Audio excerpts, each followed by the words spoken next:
En el versículo 2 tenemos dos noticias. Hay una noticia buena y una noticia mala, ¿no? Por lo general nosotros estamos muy acostumbrados a que nos lleguen con esas, ¿no? Hey, mira, te tengo dos cosas que decir, una buena y una mala. Uno siempre por lo general pela porque la primera que nos digan sea la mala, ¿no?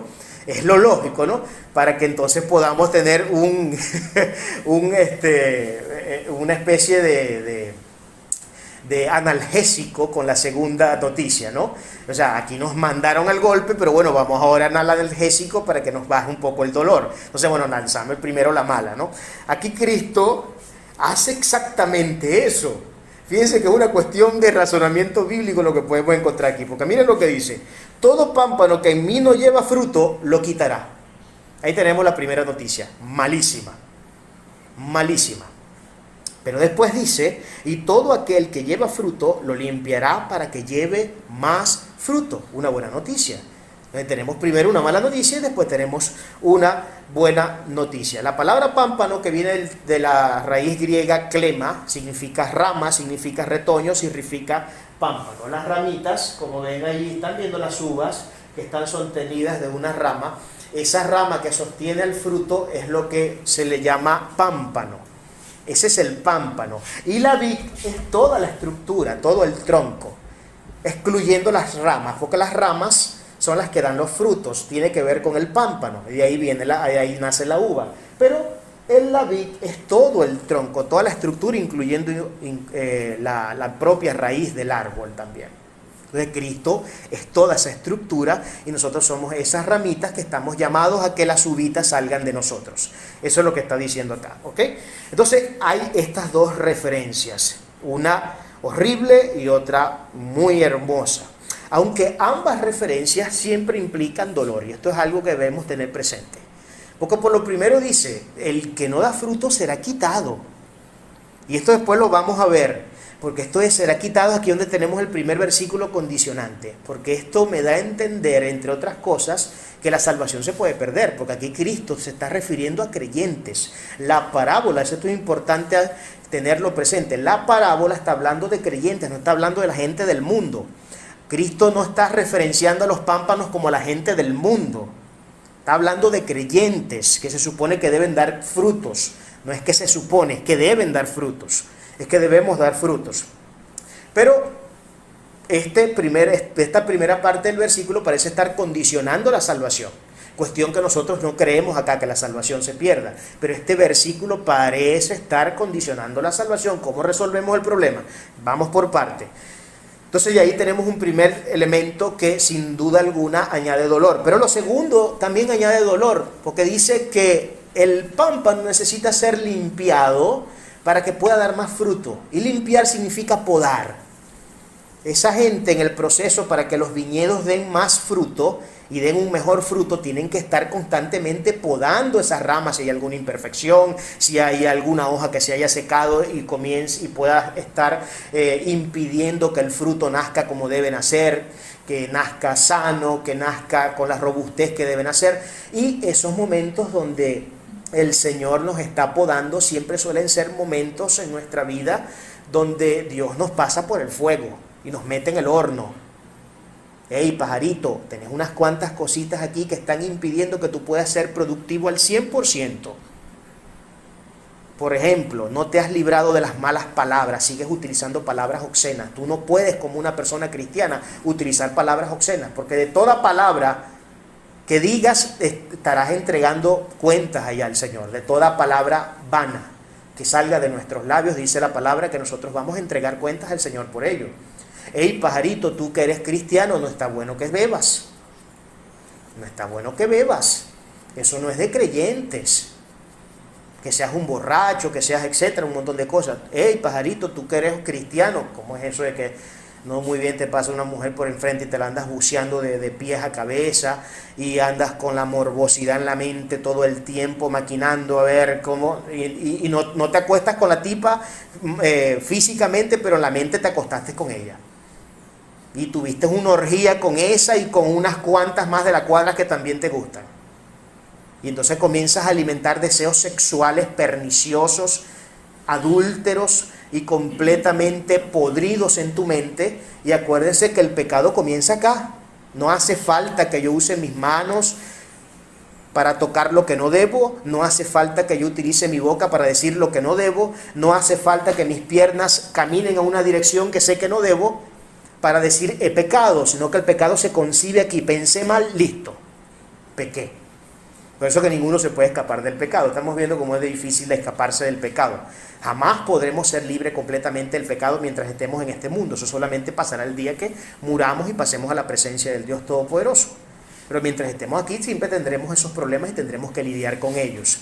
Pero como les digo, tenemos que buscar la perfectibilidad todos los días de nuestra vida, y eso solamente se halla en el contexto de una persona que constantemente está en conexión con Dios, estudiando su palabra y buscando ceder su voluntad al Todopoderoso. En la medida que yo hago eso, yo me voy renovando, porque acuérdense que la palabra, y más adelante lo vamos a ver en uno de los versículos que nos tocan, la palabra es un agente purificador. Por eso es que no se puede hablar de cristiano que no lea la Biblia. O sea, yo no puedo concebir el hecho de que una persona diga que es cristiana y no nunca lee la Biblia, o nada más la desempolva los domingos cuando le toca venir al culto. Eso no tiene sentido, eso no es consistente con la lógica, con la coherencia. No es consistente. Si eres cristiano, tienes que leer la Biblia. Como el médico no puede decir que es médico y que es, por ejemplo, cirujano si no se come todos los libros de cirugía que tiene que comerse para saber cuáles son las técnicas, cuáles son las cosas que puede, que no puede tocar, de qué manera las puede tocar, de qué manera no las puede tocar. Además tiene que estar en una constante actualización de lo que va siendo la evolución de la ciencia médica, porque la ciencia todos los días aumenta, la ciencia todos los días se actualiza. Porque la ciencia tiene una particularidad, y es que siempre es falseable, y cuando no es falseable siempre también es actualizable para mejoras. Entonces son cosas que son particularidades y peculiaridades de la ciencia, por ejemplo, y de muchas otras cosas, no solamente de la ciencia. Entonces tenemos estas dos noticias acá en este versículo, una buena y una mala. Ambos siempre tienen dolor en sí. Ambas noticias tienen dolor. Pero ¿quiénes serán entonces? ¿Y qué será el pámpano? Porque estamos hablando de la vid, estamos hablando del pámpano, son los símbolos que tenemos acá dentro de la parábola. ¿Quién es la vid entonces? ¿Quién es el pámpano? Sería la pregunta metodológica que por razones hermenéuticas tenemos que plantearnos en este momento. Es básicamente lo que tenemos que hacer. Ahora, si nosotros nos vamos a los próximos versículos, del 3 al 5, vamos a obtener una respuesta clara y directa de parte de nuestro Señor Jesucristo. Acá dice la palabra, en Juan 15, del 3 al 5, dice lo siguiente: ya vosotros estáis limpios por la palabra que os he hablado. Miren lo que dice, lo que acabamos de decir ahorita, que la palabra es un agente purificador.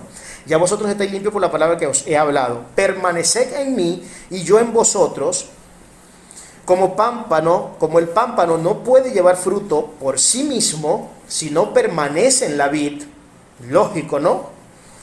Así tampoco vosotros si no permanecéis en mí. De la misma manera.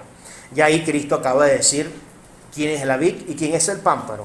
Sin embargo, para los que son un poco tardos, como no lo revela ahí directo, sino que habla medio abstracto, en el próximo versículo, en el 5, dice: yo soy la vid, nosotros somos los pámpanos. El que permanece en mí y yo en él, este lleva mucho fruto, porque separados de mí, y me encanta esto con lo que clausura acá el versículo 5, nada podéis hacer. Nada. Ustedes saben qué es ese nada, ¿verdad? Es un cuantificador universal negativo, que dice que nada es nada. No hay posibilidades matemáticas y estadísticas, porque nada es nada. Cuando dice todo, todo es todo, ¿verdad que sí? Es un cuantificador positivo. Aquí tenemos un cuantificador negativo, porque fuera de mí nada puedes hacer. La palabra, lo primero que dice acá, en el versículo 3, afirma el hecho de que la Biblia, la palabra, lo que ha salido de la boca de Dios, su dabar, su logos, es un agente purificador. ¿Y a qué nos referimos nosotros con que la Biblia es un agente purificador? Nosotros somos purificados en la medida, no que leemos la Biblia, sino en la medida que ponemos en práctica lo que la Biblia dice. Porque si la Biblia para mí no deja de ser un libro más que cuenta historias muy interesantes, y espectaculares y que tiene una literatura tan pulcra en muchos aspectos que incluso se han constituido en joyas de la literatura universal, si yo solamente tengo la Biblia para leer algo más entre cuentos que me entretienen o historias de personajes importantes que me entretienen, pues la Biblia no cobra ningún tipo de poder sobre la vida del hombre, del ser humano. No es sino hasta el momento en que nosotros aplicamos el sagrado contexto o el sagrado texto en nuestras vidas, si comenzamos a darle facticidad a esa realidad escrita, es decir, si yo comienzo a trabajar en función de eso, no es sino entonces hasta que ese momento ocurre cuando la palabra comienza a convertirse en un agente que nos va purificando. Purifica nuestros pensamientos, nuestra forma de pensar, de ver el mundo, de interpretar las cosas que ocurren a nuestro alrededor. Nos enseña a vivir correctamente. La Biblia tiene entre sus tantos objetivos el enseñarnos a vivir correctamente. Por si algo que este mundo no sabe hacer es vivir. El mundo no sabe vivir correctamente. De hecho, los cristianos en gran mayoría no sabemos vivir correctamente. Y no porque no tengamos los consejos necesarios, los consejos nos sobran. Nos sobran. El problema es que, como siempre se los he dicho, y esto es algo que me gusta repetirlo, me gusta ser cacofónico en esto porque quiero que entendamos esto. Ustedes saben que la inteligencia es más débil que la voluntad. Entonces, ¿qué es lo que sucede? Que la voluntad está aquí, la inteligencia se subsume, se subordina. Ni siquiera se subordina, se subsume a la voluntad. ¿A qué me refiero? Yo puedo estar desde la inteligencia convencido de que ser un mujeriego está mal y que no debo hacerlo. Y que incluso eso puede traerme serias consecuencias como un SIDA, por ejemplo, si me ando acostando por doquier con cualquier mujer que me guste. Eso es un problema. Y yo puedo estar convencido desde el punto de vista intelectual que eso es un problema. Y que tengo una adicción, porque es una adicción. Tengo un problema serio. Un problema que incluso puede acarrear consecuencias fatales, como llegar al caso de un SIDA y morir, perecer por un SIDA, por una enfermedad de estas. O cualquier enfermedad venérea, ¿no? Porque solamente el SIDA. Yo puedo estar convencido intelectualmente de eso. Pero si mi voluntad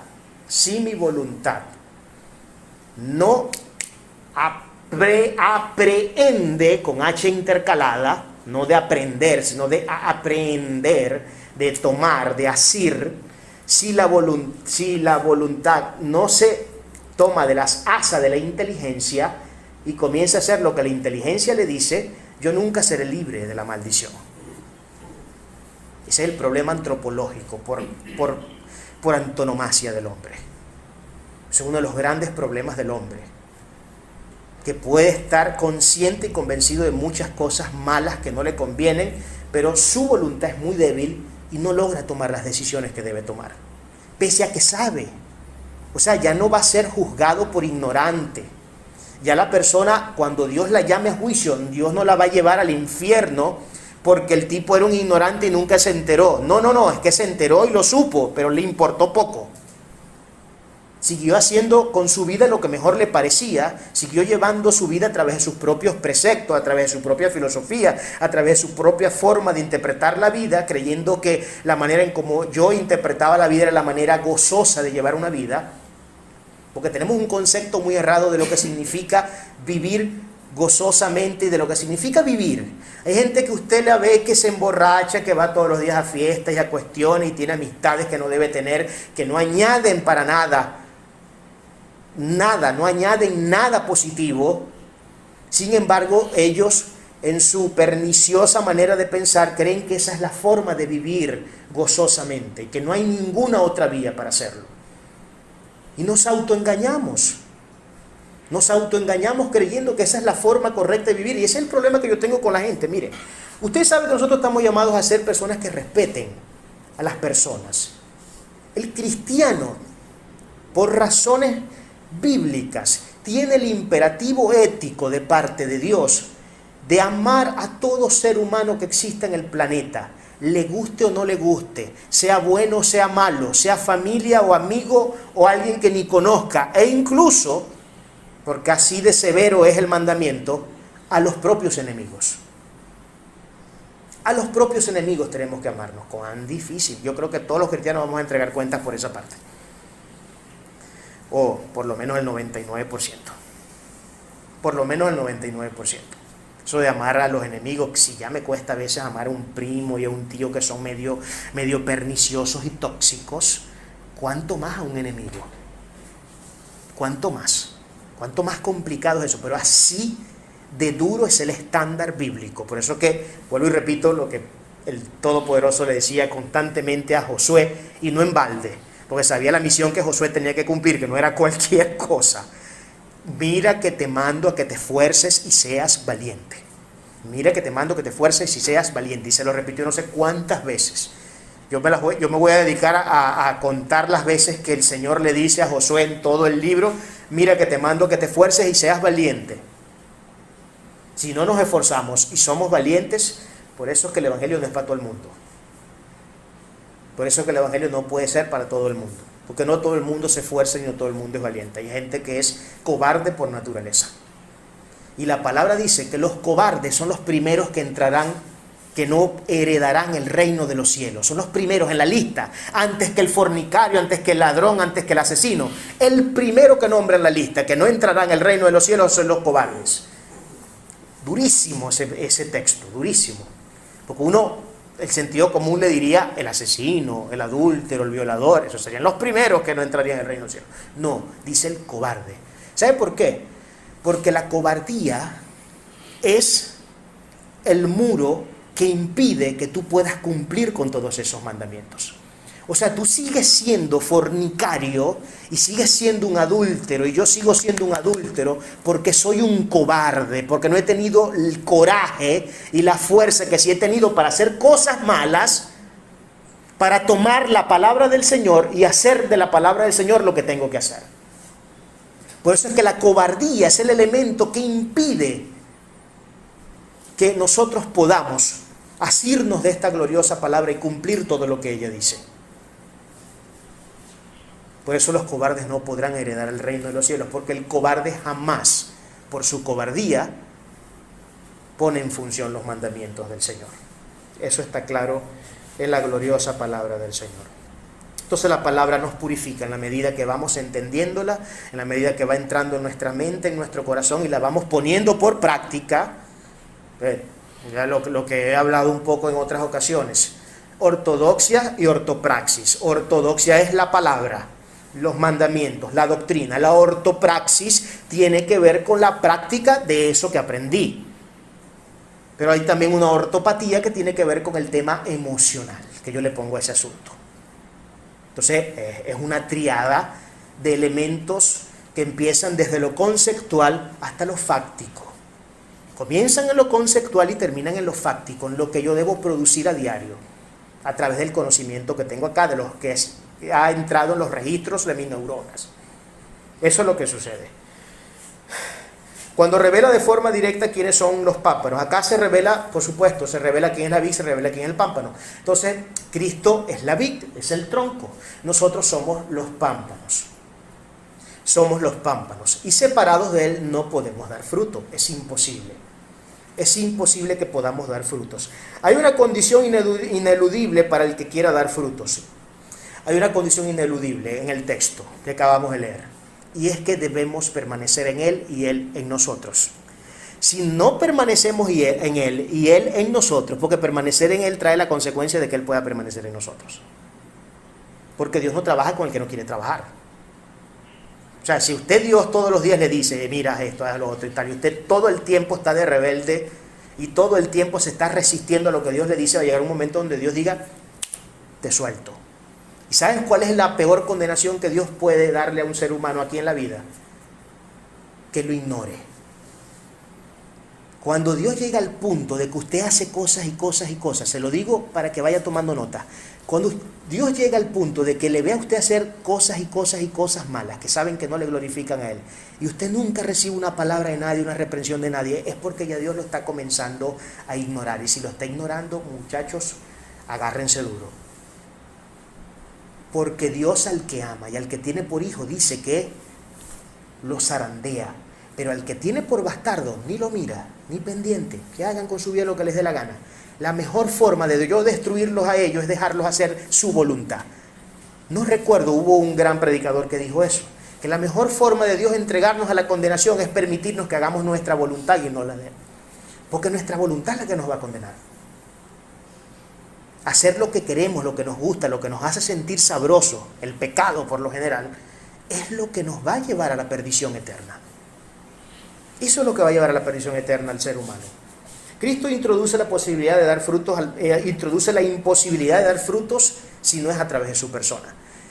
Si no estamos en Él, ¿y qué significa permanecer en Él? Porque le está diciendo, para dar fruto necesitas permanecer en mí, yo necesito permanecer en ti. ¿Qué significa permanecer en Cristo? Bueno, permanecer en Cristo significa, y no puse textos para esto porque si me pongo a llenar más este bosquejo, seguramente nos vamos al otro día. Pero resumiendo y yendo directo al grano, permanecer en Cristo significa cumplir su voluntad. ¿Pero qué significa cumplir su voluntad? Cumplir sus mandamientos. Eso es lo que significa permanecer en Cristo. ¿Qué dijo Cristo que teníamos que hacer cuando determinada situación se nos presentara?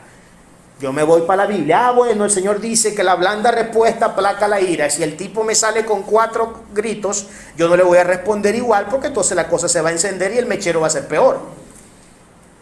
Entonces el sabio, ¿qué hace? Un momentico, hermano, vamos a hablar civilizadamente, con amor, vamos a tratar esto como seres civilizados, inteligentes y sabios que somos. ¿Qué más dice Cristo? ¿Cuáles son los 2 mandamientos más importantes? Le preguntaron sus discípulos. Y el Señor le dijo, amarás a Dios con toda tu fuerza, con tu corazón, con toda tu alma, con todo tu ser, con todo lo que tienes. Lo amarás por encima de absolutamente todo, nada puede estar por encima de Él. Y lo segundo, amarás al prójimo como a ti mismo. En esto se cumplen la ley y los profetas. En 2 mandamientos. 2 mandamientos. Se cumple toda la ley. ¿Y se cumple a través de qué? Del elemento y el factor más glorioso de todos, el amor. Cuando yo amo a Dios y amo al prójimo, no ando pendiente de maledicencias y maquinando cosas, a ver cómo me vengo del que me la hizo, del que no me la hizo, y todo este montón de cosas que a veces solemos siempre anidar en nuestros corazones. Sino que por el contrario buscamos el bien para esa persona, pese al daño que me haya hecho. Pese al daño que me haya hecho. Eso no significa, porque hay personas que siguen siendo tóxicas y mueren siendo tóxicas, eso no significa, yo puedo perdonar a la persona, sí, no pasa nada, yo te amo en el Señor, pero eso no significa que uno va a hacer alianzas tampoco con esa persona y que va a vivir con esa persona nuevamente, ¿no? Hay que tener mucho cuidado, esto hay que saberlo interpretar. Porque hay gente que cree, bueno, como el Señor me manda amar aún a los enemigos, entonces, bueno, los malandros. Y ando con el malandro para arriba y para abajo. Y cuando te ven, hermanos, agarrando también el celular que no es tuyo. Entonces, hay que delimitar. Hay que crear delimitaciones. O sea, hasta este punto, te amo, te bendigo, cada vez que necesitéis mío, que te dé un consejo, que te abrace, me vas a conseguir. Pero hay límites, hay restricciones. Yo no puedo vivir la vida que tú vives, ni vivir contigo porque tú andas haciendo cosas que, hermano, no me conviene estar contigo. No me conviene. Y ahí es donde tienen que haber fracturas. Ahí es donde tienen que haber cortes, que son positivísimos para nuestra salud mental, para nuestra salud espiritual. Sin Cristo entonces es imposible dar frutos. ¿Por qué? Porque el fruto se da en el contexto de eso que les acabo de decir. ¿En cuál contexto? En el contexto en que, donde yo cumplo su palabra. Cada vez que yo estoy obedeciendo un mandamiento, estoy dando frutos. Cada vez que yo estoy amando a mi enemigo, estoy dando frutos. Estoy dando ese fruto. Cada vez que yo bendigo a una persona que no tiene, y yo tengo la posibilidad de hacerlo, estoy dando frutos. Cada vez que yo tiendo mi mano amiga a las que los necesitan, estoy dando frutos. Cada vez que yo honro a mis padres, cada vez que yo honro a mi marido, a mi esposa, a mis hijos, estoy dando frutos. Cada vez que yo predico su palabra para que otros se enteren de esta gloriosa y buena noticia, para salvación de sus almas, estoy dando frutos. Cada vez que yo sirvo en el ministerio, estoy dando frutos. Millones de cosas que hacemos que son los frutos del Señor.